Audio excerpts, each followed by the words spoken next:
Alright, and if I did cut the video on the last part, then welcome back to Pokemon Black. Wow, that intro is so catchy. I love that intro. Alright, so now we shall talk to Professor Juniper. She's going to take us on a little tour around the Pokemon Center. And Bianca's already in here. Ooh, wait for me! Pokemon Center is a truly incredible place because your Pokemon can be healed for free. Or as what's his name, Adam Sandler in Bedtime Stories called for free. I can't do this. I can't do that. Oh, gosh, I cannot do that. Alright, now she's gonna show us how to use the PC, or tell us how to use the PC. If you have 6 Pokemon and catch another one, they will automatically go to the PC. And someone's PC, that is the Pokemon storage system. And so next we are going to stop by the store, the Pokemart. In previous generations these were completely separate buildings, but now they are within the Pokemon Center. So next, after this, we are apparently supposed to head to Striaton City. So we'll buy, we already have 5 Pokeballs, so we shall buy 5 potions. And trust me, you want to buy 5 potions because there is a battle coming up, and if you didn't train any at all on the previous route, then this battle can be kind of challenging. You know, just fair warning there. There's something going on in the plaza. Well, let's have a little look-see. Alrighty. Oh, Sharon's here. However you pronounce his name, I think it's Sharon. Sounds like a girl's name, but he is indeed a guy. My name is Gaddis. I am here representing Team Plasma. Today, ladies and gentlemen, I would like to talk to you about Pokemon Liberation. I'm sure most of you believe that we humans and Pokemon are partners, that we have come to live. That have come to live together because we want and need each other. However, is that really the truth? Have you ever considered that perhaps we humans only assume that this is the truth? Pokemon are subject to the selfish commands of trainers. They get pushed around when they are our partners at work. Can anyone say with confidence that there is no truth in what I'm saying? Now, ladies and gentlemen, Pokemon are different from humans. They are living beings that contain unknown potential. They are living beings from whom we humans have much to learn. Tell me, what is our responsibility toward these wonderful beings called Pokemon? What could it be? Liberation? That's right, we must liberate the Pokemon! Then and only then will humans and Pokemon truly be equals. Everyone, I end my words here today by imploring you to consider the relationship between people and Pokemon and the correct way to proceed. We sincerely appreciate your attention. And Gaddis over here is going to be escorted by his bodyguards. So here, now, after this black screen, we have this mystery person with green hair. Your Pokemon. Just now it was saying. Slow down, you talk too fast. And what's this about Pokemon talking? That's an odd thing to say. Yes, they're talking. Oh, then you two can't hear it either. How sad. My name is N. So this is N is his name. My name is Sharon, and this is D-Ride05. We were asked to complete the Pokédex, and we just left on our journey. My main goal is to become the champion, though. The Pokédex, huh? So, you're going to find many Pokemon and Pokeballs for that, then. I'm a trainer too, but I can't help wondering. Are Pokemon really happy that way? Well, D-Ride05, is it? Let me hear your Pokemon's voice again. Here we have the introduction of N. He's sort of like a third rival, except he doesn't start out with a starter. One thing you'll find is that he generally has the Pokemon that you'll find, you know, in the surrounding area. So, you know, keep that in mind. You'll be able to find these purloin things on the next route, and I will talk about them more then. I will tell you though that it is dark type, not that that matters much. I believe its only move is Scratch. I think it might have Sand Attack actually. And Scratch is about a normal type move of about 35 or 40 power, I can't remember. And Sand Attack or Growl.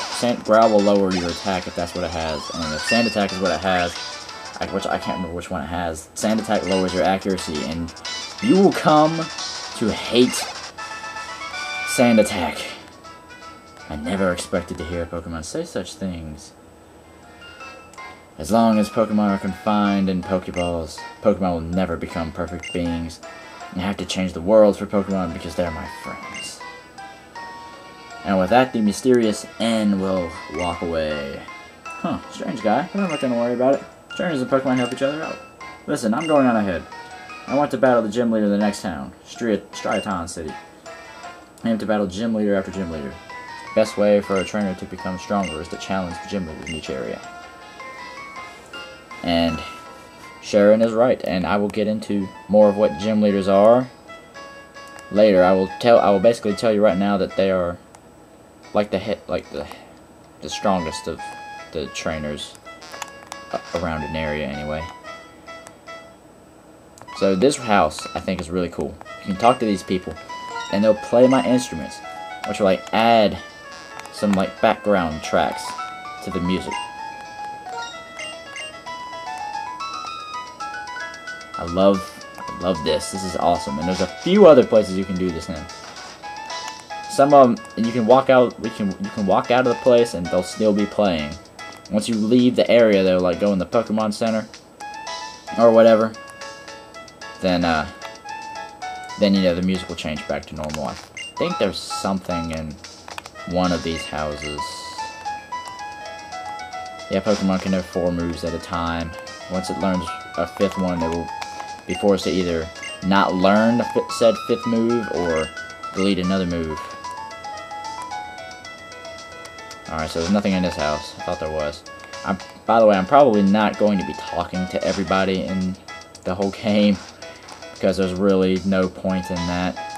I'll be talking to, you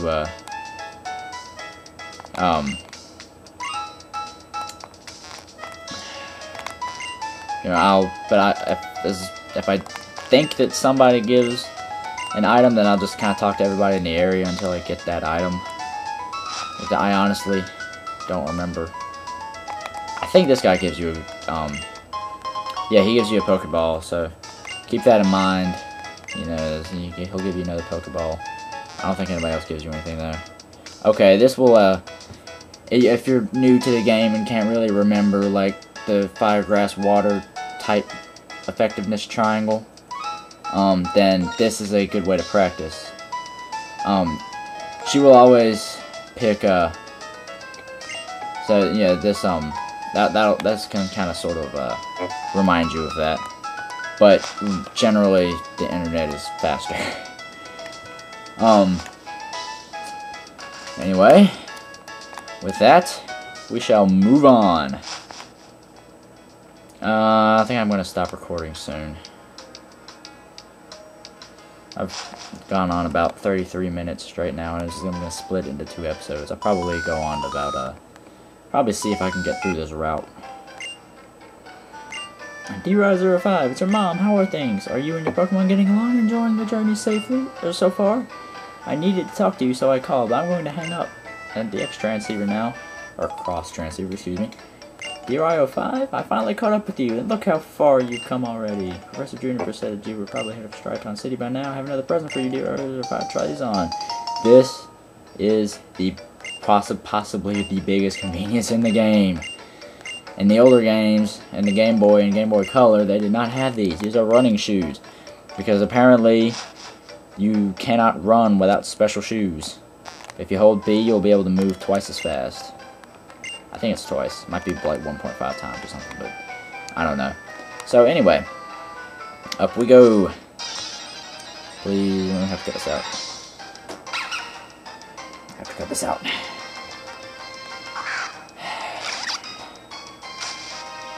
Actually, you know, I'm going to leave this battle in, because just to show that, you know, the level jump went up a little bit. You know, you got level 6s now, and these older Sleuth is a completely crappy move. Basically, it prevents the next move from missing, I think, and it will allow, like, psychic types to hit dark types, or fighting types to hit ghost types, or ghost types to hit normal types, you know, that kind of thing. And keep in mind, also, these normal type, the tackles from these normal types can put quite a beating on your team. So if you didn't use any of the potions in the battle within, you may be using a few here. Just keep that in mind. And from now on, all battles except for one that will come hopefully in the future. This one's being cut out. Okay. Anyway, purloin can be found on this route, and if I run into one of those things, then I will show it. In fact, see if I run into one here.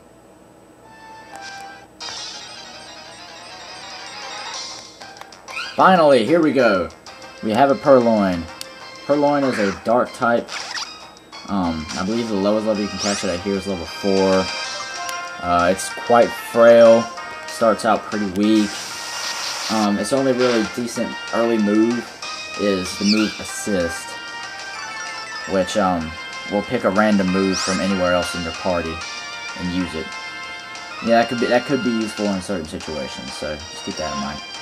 It evolves in level 30-something into another dark type, Lipard, and is really gains like no more value at all. It's really not that good of a dark type. It's usable, but there are much better dark types out there. So anyway, let's see if I can get to this trainer. Yes, okay, so this is a trainer battle. When you walk in front of them, they will notice you and run to you and force you to battle them. Unfortunately, you never get a choice. But that's okay.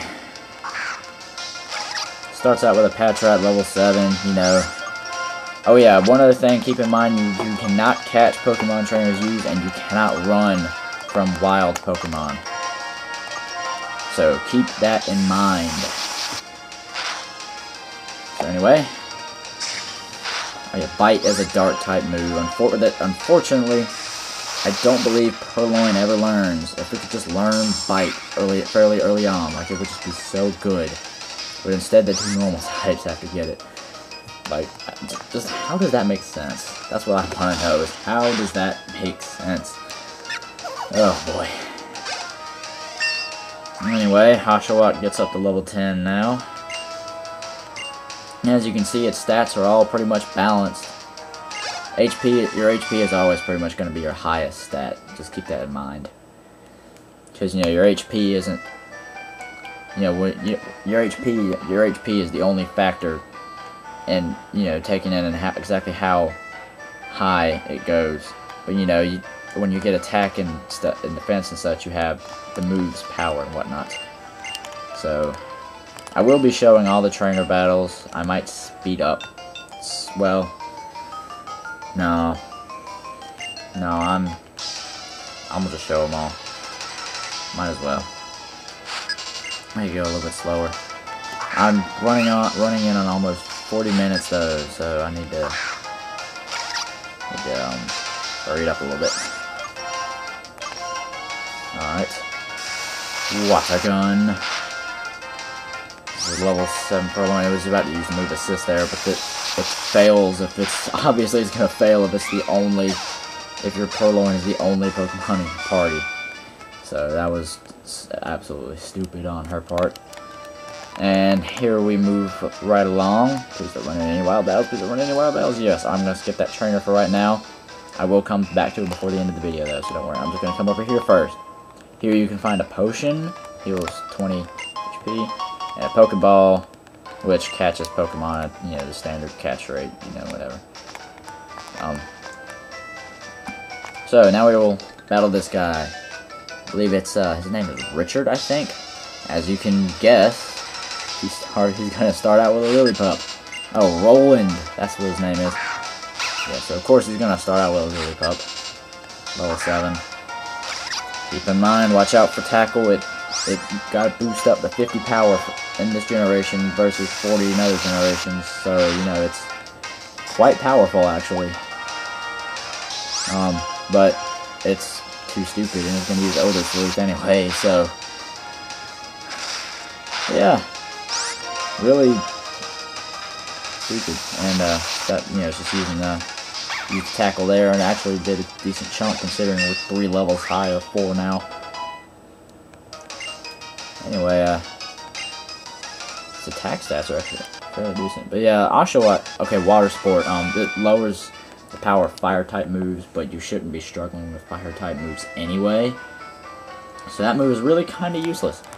Alright, so I'm going to heal up real quick. You can go in the bag option, and the bag is split into items, medicine, berries, TMs, and key items. And obviously, potion is in the medicines. So, one last thing before we end this video off. I am at 42 minutes now. I'm going to be splitting this into 2 episodes anyway, though. That was the plan anyway. So here we go. A battle with Bianca. Ironically, she's probably actually easier to beat than the regular trainers on this route. It will not be this way later, though, because... as you can see, she has a Lillipup. She keeps it throughout the entire game. And I told you that Lillipup is actually a really, really good Pokemon. Feel free to use it. It will not disappoint you.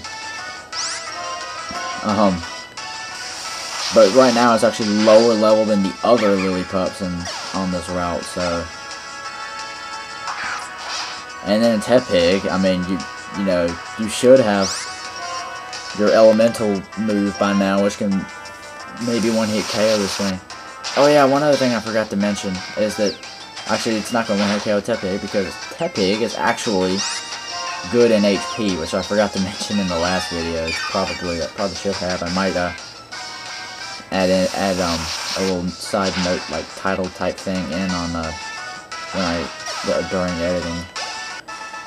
So anyway, we have defeated Bianca and got 700 Poke.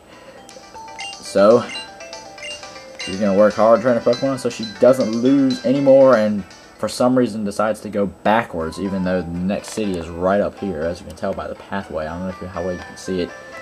Anyway, that is it for this video. The next video, I'm going to stop recording now. We will go to Accumula Town and do some stuff there. I won't tell you exactly what yet, though, because it might be spoilers. Anyway, I will see you guys later. Peace.